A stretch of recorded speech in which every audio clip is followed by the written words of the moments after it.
Hello everybody, this is Vincent, and today I want to talk to you guys about something I haven't talked about yet, which is the foreign policy situation within the current administration, and the incoming one. So since Joe Biden has been president for the past 4 years, and will be leaving on January 20th when Trump takes over, he has been pumping tons and tons of aid into Ukraine. Now, this aid has already been approved by Congress, and he's basically just sending as much of it as he can into Ukraine as fast as possible, because there is concern that when Trump takes over, he will remove that aid or somewhat quash it. And I'm not sure how credible that is. I would say there's definitely going to be a decrease in it, that's for sure. But I'm not sure he's going to get rid of it all. But Joe Biden certainly thinks that's true, and as of now, he is removing as much he's removing as much aid from the package as he can and trying to send that over to Ukraine as fast as possible. And while that's happening, there's lots of other stuff happening at the same time. You can also see stuff like, for example, Trump has talked to Canada's Prime Minister, Justin Trudeau, as well as the Prime Minister of Mexico, about generally how the treatment of the border has been handled. Because in the last administration, some people have been saying that Joe Biden has treated the borders of Canada, and especially Mexico, very poorly, and with the migration and whatnot, as well as the flow of drugs across the border. And that was one of the main reasons why Trump got elected, actually, is because he was just polled so much better than Kamala Harris on that particular issue. So yeah, he's been talking to Trudeau and the Prime Minister of Mexico on that, and one thing that's interested me in those talks is that, first of all, the Prime Minister of Mexico has been pretty cooperative, actually, with what Trump has been saying. She's pushed back a bit, but not a ton. The only thing that she's done is asked him to put the deportees back to their home countries. So if they are Mexican, into Mexico, but if they aren't, back to their home countries. And I find that interesting. I'm not sure how that's going to go over, but it is interesting. And then the other thing that has greatly interested me is the idea that there is technically a possibility that Canada will become part of the U.S. I don't know if you guys have heard the rumors, but about a week ago, there was a talk between Trudeau and Trump, I believe it was last Monday, where basically they spoke about the border and the immigration and drugs that were coming across the northern border. Not so much as the southern border by any means, but still a good bit. And one thing that came up was basically, since Canada has been economically ripping us off, according to Trump anyway, he would basically just put a giant blanket tariff on everything that Canada puts into the United States. And because that's so terrible for the Canadian economy, because we are I believe 70% of their economic 70% of their economic policy goes through us. So, 70% of everything they export goes into the United States. So a blanket tariff would totally ruin them, which is why they're pushing back on it. And basically Trudeau was just firm, please, please, please don't do this. This would ruin Canada. I'm begging you, please don't do this, all of that stuff. And what Trump essentially responded with was, okay, if you don't want to do that, what if Canada became a state in the country and we made parts of it like a conservative state and a liberal state? And me, as a person who loves politics and enjoys analyzing how things like that would change our electoral system, wanted to analyze what would happen if Canada became part of the U.S. So real quick, what that would look like is you'd have, obviously, the U.S. controlling everything else we've got. So I'm going to go ahead and fill all that in. And then you'd also end up, that would be part of it too. But basically, you'd end up with the U.S. controlling all of this stuff here. Plus, all of these Canadian provinces. All of this stuff up here. This would all be the United States. So if you come out here, navigate to the world map, and you compare the size here, go ahead and delete this, compare the size here of our current country to the new size, you can see how much of a change that would actually be, where we would become, by a decent margin, the biggest country in the world. And like even Russia wouldn't even compare. So it'd be a significant size increase. So I'd like to show you guys what would happen if that were to actually take place. So let's go back into the map right here. Go ahead and make our political parties Republican. Now, for the purposes of this video, I'm gonna just use the natural Canadian province borders because I don't have time to redraw everything. But and I also don't know a ton about Canadian provinces either. Although I do know, for example, that if they made Canada into one state, yeah, no, Canada would just be a massive extra California, basically. Like, it would be a solid blue state for sure. And in case you guys don't know why, it's because if you look at Californian politics, it actually explains a lot about why this is. California has an ultra-liberal coastline, plus a liberal south, with a very conservative western border and northern border, which means that even though there's a lot of conservatism in California, there's way more liberalism on the coast. So now if we zoom back out into Canada, you can see areas like Ontario, here next to Michigan and New York, areas like Montreal up in here, Toronto over here in the west. Very, very large, powerful cities in Canada that are ultra-liberal. And from what I know about Canadian politics, the Liberal Party in Canada, the Liberal political party, is much, much, much more powerful.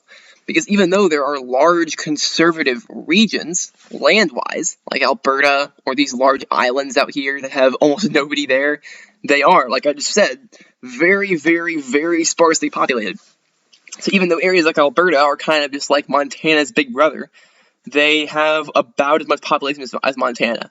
So even if what we did is we divided it up, you'd probably end up with places like the island area, Alberta, these sorts of areas, like right here, being a conservative area, and this would probably be a little bit less liberal, as with this, and the rest of it would be solid blue. You'd have the rest of the normal politics of the areas, like so. I'm just going to fill in the states real quick. And you can see that what is developing really quickly is, if you just go based on strictly the politics of, the country as a whole, you end up with a really bad situation for Republicans. So I think that if Trump wanted to admit Canada into the Union, he would need to be smart about it, because there's really no hope for Republicans if he admits it as one state. I mean, honestly, I think that that hope for Republicans really falls off if he admits Canada at all, to be honest with you, because, these provinces have a ton of people, as opposed to these provinces. So you'd be admitting, like, a lot of extra senators from blue areas. Also, why is this here? Oh, that's, okay. No, that makes sense. There we go.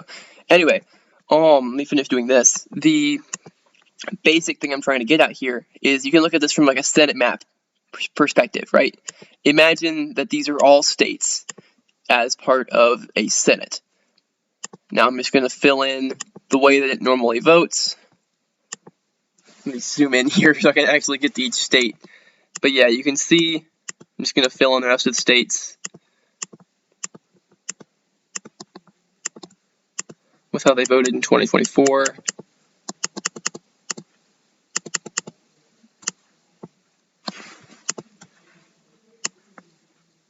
There you go. And, I mean, obviously you have to multiply this by 2, multiply these by 2, so you can just go ahead and do that in your head. That's 70 and 52. 70 and 52, it's a pretty decent size difference. And Let me see. I'm missing one. Oh yeah, Hawaii would be obviously a democratic state. No contest there. But yeah, what I'm getting at with this, okay, is that the situation regarding Canada joining the U.S. would be really interesting. It would not be good for Republicans. So I think Trump proposing this is more of a joke than anything else. But I personally would not be too sad to see it. I think that Canada joining the U.S. would be very cool. I think particularly this region right here is very much like the U.S., and I think that specifically this region here could join the U.S. without too much troubles, like as far as electorally. I think for example, if Canada retained all of everything, like if Canada retained everything, if Canada just became this section here, and we got everything to the west, like if they got everything east, we got everything to the west of Canada, I think it would stay balanced. Because there's way more provinces in Canada that are red than blue on the west, but the blue ones have more people. So it would stay roughly balanced if we just took the western side. But if we took all of it, it would go way liberal, and we would have Democrats in control of our country for a while. So you have to look at how do you want to do things. Okay, now, the last thing I want to look at is Syria. Now, the Syria thing has happened relatively recently. I don't know if you guys have seen, but in Syria, the government has been fully overthrown at this point. It had been happening over the course of a couple of days, where a bunch of rebels had taken over the regime of al-Assad, who was the autocratic, drug-making, missile-producing warlord that basically just did whatever the heck he wanted, which was a big problem for the people next to him, and the people inside his own country for that matter. He wasn't quite as bad as, like, Saddam Hussein, for example, but he was very, very bad. And, a bunch of rebels, Islamist rebels, who I'm not totally sure what's going to happen with them, but basically they've taken over all of Syria. They started with Hama, they took Homs, they've taken Damascus, just like this morning, and it's been a total blowout for the regime there. And one thing you can look at also is that Syria directly borders the state of Israel, which means that there are now only two stable nations that border Israel that have not had their governments overthrown, those being Egypt and Jordan. And if those get overthrown, Israel could be quickly facing some seriously bad situations. So I could definitely foresee Israel aid going way up in the next 4 years, and I would also personally foresee that you could end up with two scenarios in Syria with the fall of al-Assad. Firstly, you could see that the Islamist rebels could actually be good for once, which I find unlikely. I'm a bit pessimistic about this whole thing, because I think that there's a good chance that the Islamists will be better than al-Assad, because Assad was like, he was effectively the worst leader they could have had.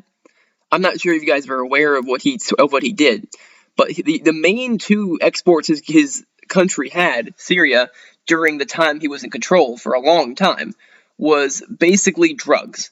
Just drugs of all varieties. And then lately he's been exporting missiles into the Russian battles between them and Ukraine.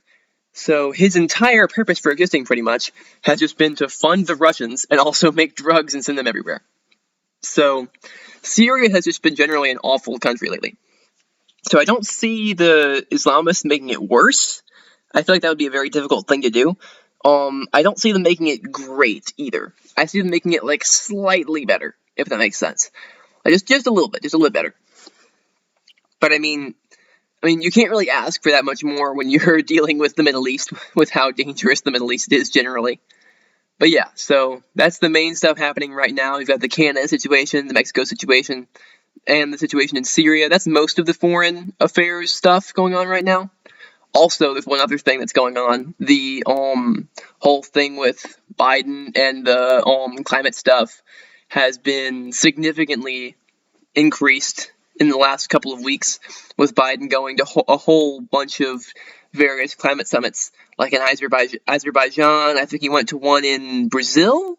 He went to one in a South American country. I'm not exactly sure where it was, but he's gone to many. And he's trying to make it seem like the U.S. is going to maintain its climate agenda. I see that as being highly, highly unlikely that we're going to stay in anything climate related. Now, people have their own opinions on that, but I think, overwhelmingly speaking, there is almost no chance Trump will stay in any of, like, the Paris Accords, like the Paris Climate Accords, any of that stuff. It's all going to be dissolved as far as the United States is concerned for the next 4 years. A new Democratic president will probably reinstitute it, but I don't see Republicans maintaining any of that for a while. Anyway, hope you guys enjoyed the video. This is a new thing I'm working on with the foreign policy stuff. Tell me if you guys like this sort of format. I'm not totally sure if I'm going to keep doing the foreign policy stuff or if y'all want me to just stay in the U.S. politics. But yeah, I do enjoy looking at foreign policy. I'm just not quite as educated on it as I am with the U.S. stuff. Anyway, drop a like if you enjoyed. Just, like, by the way, if you guys are interested or if you would like to have a conversation in the comments, I love doing that. It's a great way to interact with me and also support the channel. If you have anything that you disagree with, I'd love to talk to you guys about that. And yeah, just hope you enjoyed. Feel free to subscribe if you enjoyed the video. It really helps out the channel. I'm trying to see if I can hit like 30-ish by the end of the month. So if that's possible, it'd be awesome. But yeah, thank you guys so much for watching, and bye-bye.